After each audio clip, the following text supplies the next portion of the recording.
Alhamdulillah Alhamdulillahilladzi nahmaduhu wa nasta'inuhu wa nastaghfiruh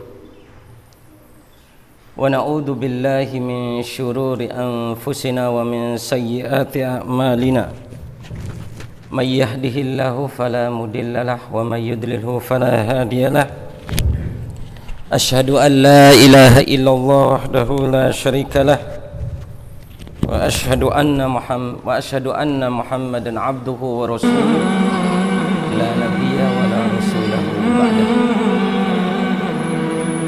Usikum wa iyaya nafsi bittaqwallah faqad fazal mu'minuna al-muttaqun haitsu qala subhanahu wa ta'ala fi kitabihil karim ba'da a'udzu billahi minasy syaithanir rajim bismillahirrahmanirrahim. Ya ayyuhalladzina amanu taqullaha haqqa tuqatih wa la tamutunna illa wa antum muslimun.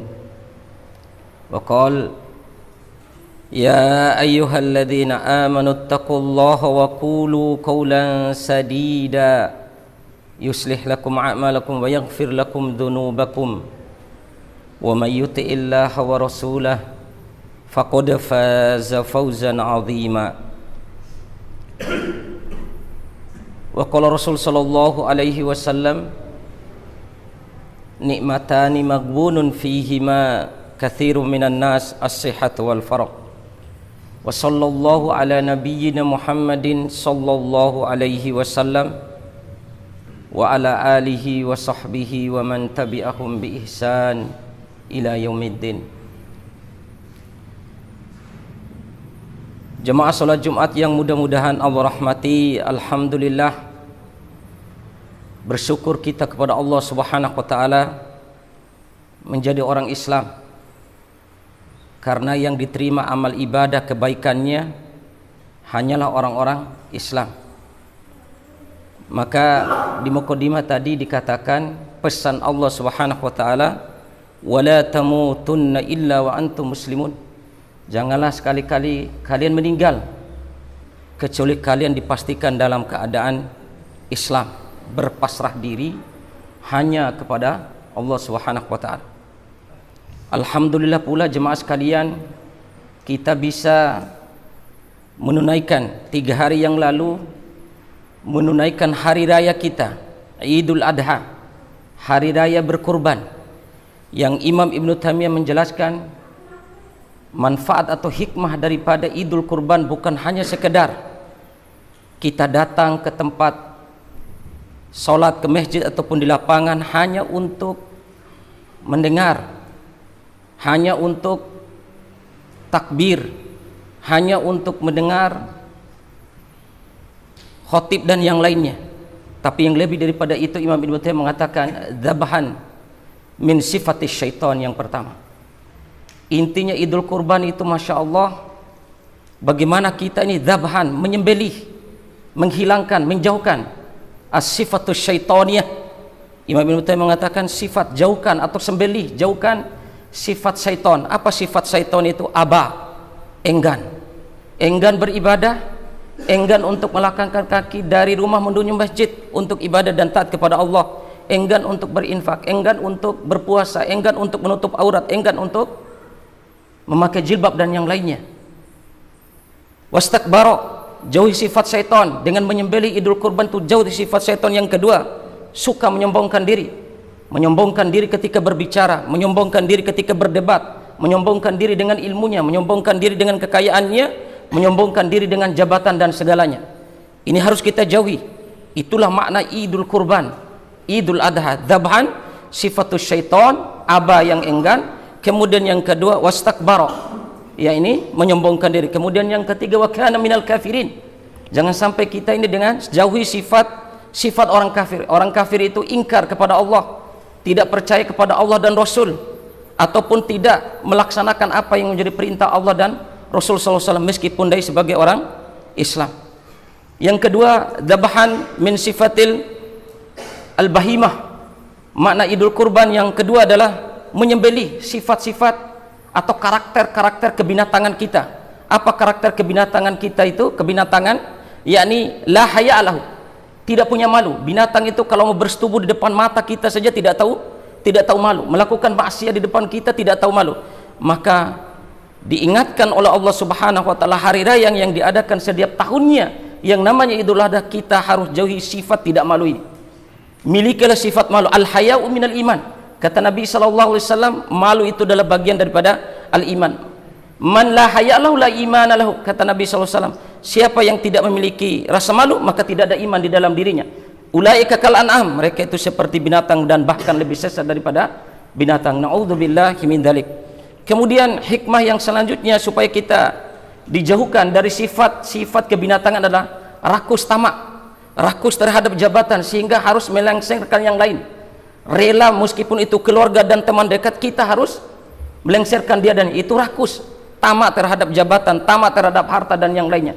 Nah, makna Idul Adha ini bagaimana kita untuk menghilangkan sifat-sifat kesetanan tersebut dan sifat-sifat kebinatangan tersebut, sehingga setiap tahun kita selalu dicas untuk menghilangkan itu semua, sehingga kita layak untuk menjadi orang-orang yang beriman kepada Allah Subhanahu wa taala. Salawat dan taslim kita sampaikan kepada junjungan Nabi besar kita Muhammad sallallahu alaihi wasallam, kepada para sahabatnya, kepada para tabi'in, dan kepada orang-orang yang senantiasa istiqomah di atas mengikuti jejak dan perjuangan beliau sampai akhir zaman nanti. Jemaah salat Jumat yang mudah-mudahan Allah rahmati, sekian kali para khatib menyampaikan untuk selalu hendai bertakwa kepada Allah. Usikum, saya wasiatkan kepada kalian, kata Nabi sallallahu alaihi wasallam, bitaqwallah, dengan bertakwa kepada Allah. Apa yang dimaksud dengan takwa itu, jemaah sekalian, yakni al-khauf, takut. Ya ayyuhalladzina amanu, hai orang-orang yang beriman, maksudnya orang yang percaya kepada Allah, yakin akan adanya Allah, yakin bahwa Allah memiliki surga dan neraka, yakin Allah yang menghidupkan dan mematikan, yakin bahwa Allah ketika hendai di kuburan nanti ada siksa kubur, ada nikmat kubur. Yakin dengan itu semua. Ketika kita yakin, maka tumbuh rasa takut kepada Allah, tumbuh rasa takut yang luar biasa kepada Allah, sehingga dengan rasa takut tersebut kita hanya berpasrah diri. Bim perenggahi ita ya Allah, apa yang ita perintahkan, sam'an wa ta'atan, kami dengar dan kami taati, kami dengar dan kami taat. Itu sikap orang yang berpasrah diri kepada Allah Subhanahu wa taala. Jemaah salat Jumat yang mudah-mudahan Allah rahmati, judul khutbah yang ingin kami sampaikan pada siang hari ini adalah marilah kita meneladani Nabi Ibrahim alaihissalam. Jemaah sekalian yang mudah-mudahan Allah rahmati, ujian dan cobaan yang dialami oleh Nabi Ibrahim ini sungguh sangat dahsyat dan sungguh sangat luar biasa, sehingga ketika hendai berselawat kepada Nabi kita Muhammad SAW harus digandengkan dengan selawat kepada Nabi kita yang mulia Nabi Ibrahim alaihissalam.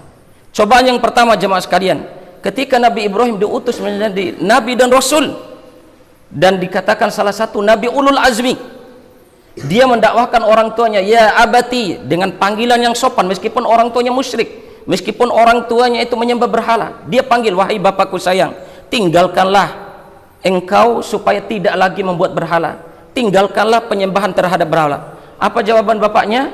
Ya Ibrahim, la in lam tamtahi la arjumannak. Wahai Ibrahim anakku, kalau kamu tidak berhenti untuk mendakwahiku atau mengingatkanku, aku akan lempar engkau dengan batu besar sampai kamu meninggal, sampai kamu mati. Maka sebelum aku lempar engkau dengan batu yang besar sampai engkau meninggal, wahjurni maliya, tinggalkan aku sekarang, dan aku tidak menganggap lagi engkau sebagai anak kandungku sendiri. Diusir oleh bapak kandungnya, diusir dari kampung halamannya, diusir dari rumah tempat di mana dia dilahirkan. Jemaah sekalian, ujian selanjutnya masya Allah, ketika dia berdakwah kepada Allah Subhanahu wa taala harus berhadapan dengan tantangan penguasa pada saat itu, Namrud, yang mengajak orang untuk menyembahnya, mengajak orang untuk membuat patung dan yang lainnya. Kemudian keputusan raja pada saat itu, keputusan Namrud, Ibrahim harus dibakar, Maka jemaah sekalian masya Allah, Ibrahim faham api, bumi, langit, udara, dan semua adalah ciptaan Allah. Semua Allah yang berhak memerintah, semua Allah yang berhak melarang. Kapan matahari muncul, kapan matahari terbit, kapan matahari terbenam, semua di bawah pengawasan Allah Subhanahu wa taala. Ibrahim faham, yakin bahwa seluruh alam semesta adalah milik Allah. Alhamdulillahirabbil alamin. Dia berdoa kepada Allah, ya Allah, saya beribadah kepada ita dalam keadaan saya tidak melihat engkau. Sama dengan kita sholat ini kita tidak melihat Allah, tapi Nabi Ibrahim yakin, saya beribadah kepadamu dalam keadaan saya tidak melihatmu, Tapi saya yakin wahai Allah, engkaulah yang memiliki alam semesta. Api itu sifatnya panas, tapi karena engkau yang menciptakan api, dinginkanlah api itu untuk menyelamatkanku. Jemaah sekalian, apa yang terjadi? 3 hari Nabi Ibrahim dibakar dengan tumpukan kayu yang di dalam riwayat setinggi istananya Namrud.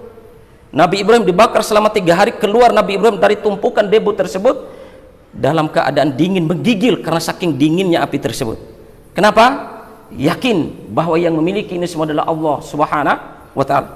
Jemaah sekalian yang mudah-mudahan Allah rahmati, selanjutnya cobaan yang dimiliki oleh Nabi Ibrahim alaihissalam, ingin memiliki anak keturunan. Rabbi habli minas solihin. Dia berdoa kepada Allah selama, di dalam riwayat, di dalam tafsir Al-Imam Ibnu Katsir, dia berdoa kepada Allah, Rabbi habli minas solihin. Itu yang diucapkan, Rabbi habli minas solihin, Rabbi habli minas solihin. Ya Allah, karuniakanlah kepadaku anak keturunan yang soleh, anak keturunan yang soleh. Selama 86 tahun di dalam tafsir Al-Imam Ibnu Katsir, dia berdoa supaya agar kiranya Allah karuniakan kepada dia anak keturunan yang soleh.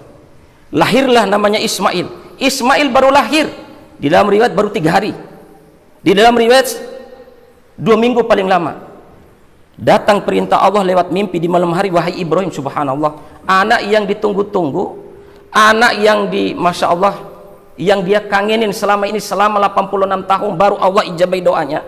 Datang perintah dari Allah, ungsikan istrimu dan anakmu dari Palestina. Coba bayangin, ungsikan istri dan anakmu dari Palestina ini menuju suatu tempat la anisun wala syai', yang Allah langsung katakan kepada Nabi Ibrahim, suatu tempat yang tidak ada kehidupan sedikit pun dan tidak ada manusia seorang pun, tidak ada sumber air, tidak ada sumber makan. Ungsikan dia. Apa yang dikatakan Nabi Ibrahim? Sam'an wa ta'atan. Ini ciri orang yang yakin kepada Allah, ciri orang yang muslim itu berpasrah diri kepada Allah. Aur kai ke berumah, sam'an wa ta'atan. Saya dengar ya Allah, saya taat. Hanya itu yang bisa dilakukan oleh Nabi Ibrahim. Karena apa? Dia faham yang memerintahkan dia ini bukan manusia biasa. Dia faham, Nabi Ibrahim faham bahwa yang memerintahkan adalah zat yang menghidupkan dan mematikan. Nabi Ibrahim faham bahwa yang memerintahkan adalah zat yang dimintai pertanggungjawaban apa yang dia kerjakan ketika kita di dunia. Masya Allah. Maka Nabi Ibrahim pun membawa istri dan anaknya dengan perbekalan seadanya, sampailah di sebuah lembah yang padang pasir, tidak ada pepohonan, untuk si Hajar beserta Ismail untuk berteduh dari panasnya padang pasir pada saat itu. Baru nyampe, bapak-bapak ibu sekalian, jemaah sholat Jumat, baru nyampe di padang pasir tersebut, baru nyampe, Nabi Ibrahim langsung diperintahkan Allah, jangan pamit kepada istrimu, balik tanpa menoleh ke kiri dan ke kanan, tanpa membelakang, nggak usah pamit, langsung pergi aja kamu Ibrahim. Jawaban Nabi Ibrahim kembali, sam'an wa ta'atan. Saya dengar, saya taat wahai Allah Subhanahu wa ta'ala. Luar biasa. Sehingga wajar kalau Nabi Ibrahim dikasih Khalilullah, dikasih langsung gelar oleh Allah dengan lisannya Khalilullah, kekasihnya Allah, orang yang paling dekat dengan Allah Subhanahu wa ta'ala. Karena hanya apa? Apa yang diperintahkan Allah, sam'an wa ta'atan. Saya dengar, saya taat. Tiba-tiba si Hajar bertanya, tiba-tiba kenapa ini Nabi Ibrahim tiba-tiba meninggalkan saya dan anak saya seperti ini? Maka wajar Hajar bertanya, ya Ibrahim, aina tadhhab? Wahai suamiku, kemana engkau pergi? Wa tatrukuna bihadzal wadi alladhi laisa bihi anisun wala syai'. Apakah engkau hendak meninggalkan kami di sini, di sebuah tempat yang tidak ada manusia seorang pun kecuali kami berdua, dan rerumputan pun tidak tumbuh, tidak ada air dan tidak ada bahan makanan, wahai suamiku? Tidak dijawab oleh Ibrahim, karena perintah Allah tidak boleh ngomong sedikit pun. Jangankan ngomong, toleh ke kiri ke kanan tidak boleh. Maka si Hajar faham, mulai bertanya, mungkinkah yang dilakukan oleh Ibrahim adalah perintah dari Allah Subhanahu wa ta'ala? Maka dia bertanya, Allahu amaraka hadza ya Ibrahim? Wahai Ibrahim, apakah Allah yang memerintahkan engkau sehingga engkau berperilaku seperti ini? Apakah Allah yang memerintahkan engkau sehingga engkau tempatkan kami di tempat seperti ini? Apakah Allah yang memerintahkan engkau sehingga engkau meninggalkan kami dalam keadaan tidak ada sepatah kata pun yang engkau keluarkan untuk kami? Maka Nabi Ibrahim hanya menundukkan kepala sebagai isyarat bahwa itu memang benar perintah Allah. Ketika Nabi Ibrahim, ketika si Hajar ini tahu istri yang mulia ini, Masya Allah, istri yang mendukung akan ibadah dan taat kepada Allah Subhanahu wa ta'ala. Apa jawaban seorang istri ini? Lau kana hadza min amrillah, kalau memang benar ini perintah Allah, wahai suamiku, idhab bima amarakallah idzan la yudayyi'an Allah. Kalau memang benar ini perintah Allah, wahai suamiku, pergilah engkau dengan apa yang telah Allah perintahkan tersebut. La yudayyi'anallah, sekali-kali Allah tidak akan menterlantarkan kami. Subhanallah. Tidak diterlantarkan, yakin. Di kehidupan tidak ada kehidupan, tidak ada mata air, tidak ada tempat untuk bercocok tanam, yakin. Tidak mungkin Allah menterlantarkan kita selama kita yakin dan tawakal kepada Allah Subhanahu wa taala. Maka apa yang terjadi, ringkas cerita jemaah sekalian, berjalannya ke Safa dan Marwa dalam rangka untuk mencari rezeki si Hajar. Maknanya apa? Hajar yakin bahwa Allah yang memberikan rezeki, tapi dia tidak duduk berpangku tangan sehingga turun rezeki itu begitu saja, tapi dia berusaha. Itu isyarat Sa'i dan Marwa itu perjuangan si Hajar untuk mencari rezeki, kesungguhan si Hajar itu. Dengan kesungguhan tersebut, dengan berdoa kepada Allah, ternyata air itu ada di tumitnya Ismail alaihissalam yang dikenal dengan air Zam-Zam pada hari. Berapa pahala sudah yang didapatkan oleh Hajar beserta Ismail dengan air Zam-Zamnya? Berapa pahala yang didapat oleh Hajar dengan sa'inya? Masya Allah, lari-lari kecil ke bukit Safa dan Marwa. Puncaknya jemaah sekalian, ujian yang paling terakhir yang dialami oleh Nabi Ibrahim, yaitu menyembelih anaknya. Subhanallah,